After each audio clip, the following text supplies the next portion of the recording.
ini dimaafkan, ini tidak, kenapa ini dimaafkan, kenapa ini tidak, bisa mendatangkan ampunan Allah untuk dosanya yang sangat banyak. Salatlah, salat kita semuanya. Siapa yang bisa menakar salat ini? Ini salat ini sempurna 100%, ini 99%. Tak ada yang bisa menyelamatkan kita dari neraka Allah. Salat ini gak bisa. Sudah produk syaitan.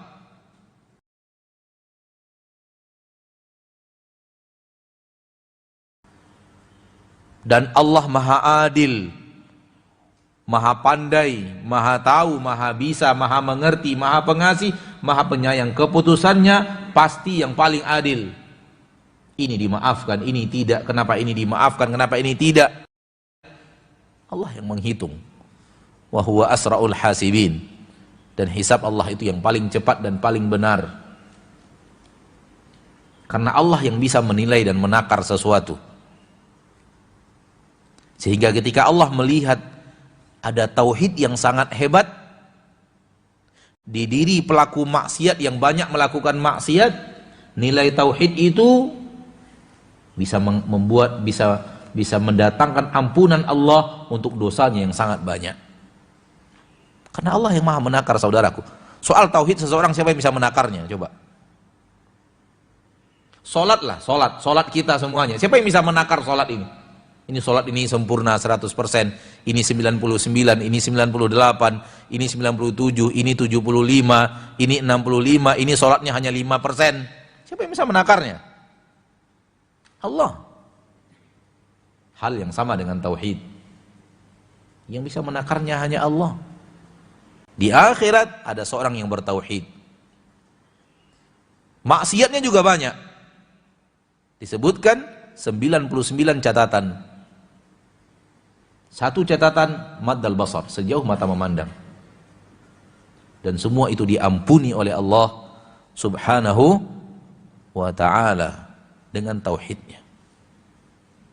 Dan ini sudah berlalu dalam bab-bab sebelumnya. Intinya adalah ketika dia bertauhid, wafat dalam bertauhid, dan siapa manusia yang wafat di zaman sekarang ini tidak membawa dosa, pasti membawa dosa, diserahkan perkaranya kepada Allah. Ini akidah Ahlus Sunnah. Tidak kekal di neraka, akan tetapi urusannya tergantung Allah. Tahta masyiatillah. In syaa ghafar wa huwa arhamur rahimin.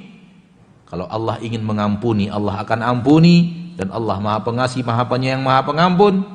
Wa in adzaba wa in syaa adzaba wa huwa a'dalul adilin. Dan ketika Allah berkehendak untuk mengadabnya, Allah adab terlebih dahulu, dan Allah maha adil dalam keputusannya. Namun ketika diadab dan tidak mendapatkan pengampunan, tidak akan membuat dia kekal di neraka. Ada satu saat di mana dia akan diangkat lagi dari neraka dan dimasukkan ke dalam surga. Dan ini diingkari oleh kaum Khawarij.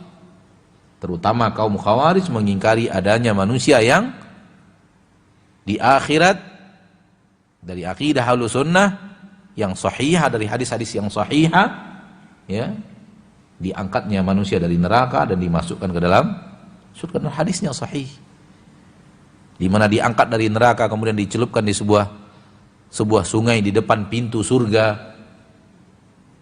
Diangkat dari neraka dalam keadaan hitam, legam, sudah gosong, dicelupkan ke dalam sungai kehidupan, kemudian keluar setelah dicelupkan itu putih bersih lagi tubuhnya, kemudian dipersilahkan untuk masuk ke surga Allah Subhanahu wa ta'ala, dan dia akan di surga Allah untuk selama-lamanya. Sehingga akhirnya surga dan neraka terbagi dua. Pada akhirnya setelah tidak ada lagi yang akan diangkat dari neraka dan dimasukkan ke dalam surga, terbagilah surga dan neraka kepada dua. Surga tempat orang-orang yang bertauhid untuk selama-lamanya, dan neraka untuk tempat-tempat orang yang berbuat syirik besar untuk selama-lamanya. Lihat bagaimana pentingnya tauhid. Tak ada yang bisa menyelamatkan kita dari neraka Allah. Salat ini nggak bisa kalau tidak dengan tauhid. Puasa tak bisa. Jihad tak bisa. Jangankan syirik besar, syirik kecil, ada orang yang berjihad, wafat di medan jihad, dimasukkan dimasukkan Allah ke neraka sebelum Allah memasukkan Fir'aun ke dalam neraka. Diterangkan oleh Nabi SAW di dalam hadis yang sahih. Wafat di medan jihad, seandainya dia ikhlas, surga. Namun karena Allah tahu dia tidak ikhlas, Allah adab dia di neraka Allah subhanahu wa ta'ala sebelum Allah mengadab Abu Jahal.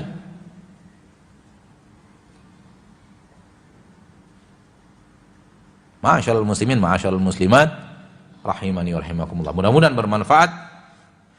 Babun ma ja'a fir ruqa wat tamaim. Bab tentang jampi-jampi dan tangkal-tangkal. Dan sudah kita katakan yang tangkal di sini adalah tangkal dalam bentuk apa? Tulisan-tulisan.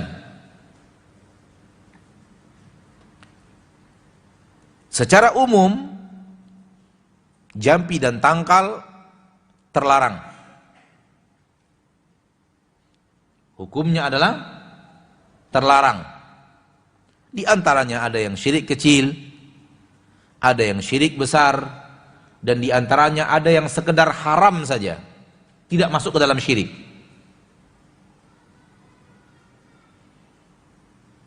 Tidak masuk ke dalam syirik.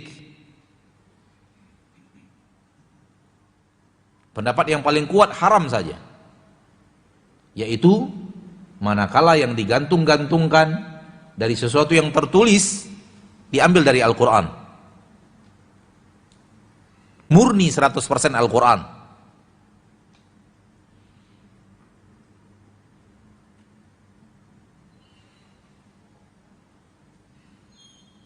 Ditaruh di depan rumah, di depan pintu, ayat kursi.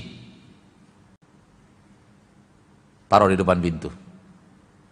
Dengan keyakinan kalau ada ayat kursi ditaruh di situ, jin nggak bisa masuk. Ini pendapat yang paling kuat dari para ulama, haram. Dan dia tidak masuk ke dalam syirik.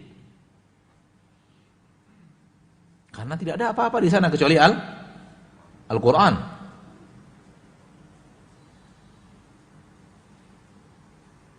Nah, adapun ruqyah, jampi-jampi, ruqa jamak dan mufradnya adalah ruqyatun. Ruqyah, ruqyatun, ruqyatani, ruqan. Dan ruqyah kita tahu, dan akhir-akhir ini masyhur, familiar, ruqyah. Ruqyah terbagi dua. Ruqyah yang syar'iyah,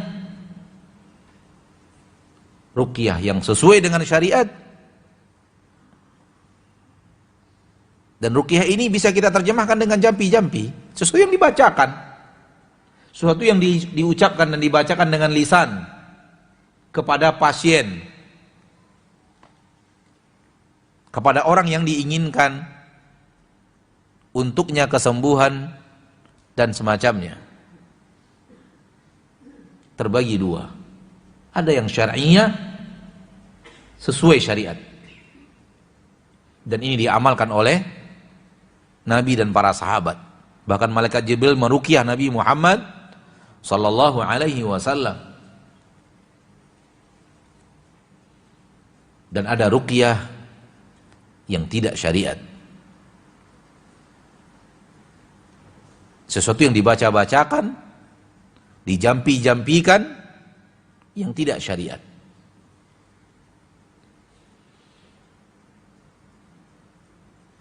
Dan ini ruqyah yang terlarang, tidak sesuai dengan syariat Allah subhanahu wa ta'ala.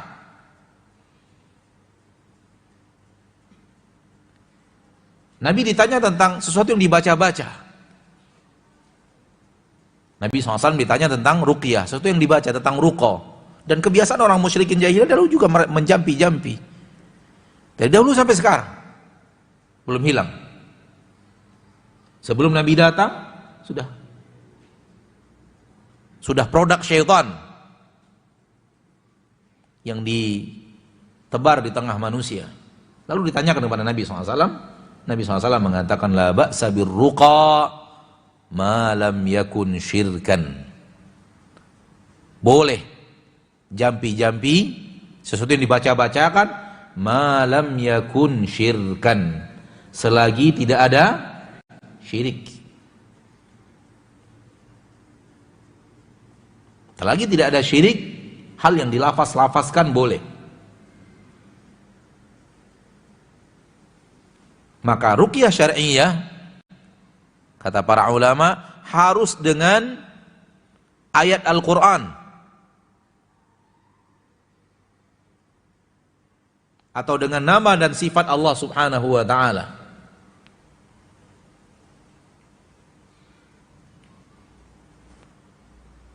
Yang kedua, harus dengan sesuatu yang datang dari sunnah Nabi sallallahu alaihi wasallam.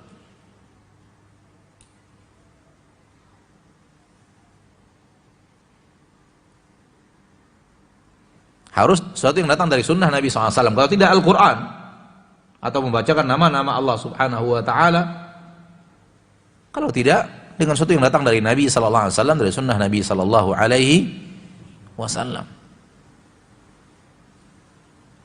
Sesuatu yang dibaca-bacakan. Kemudian yang ketiga, tidak boleh dengan sesuatu yang tidak tahu artinya.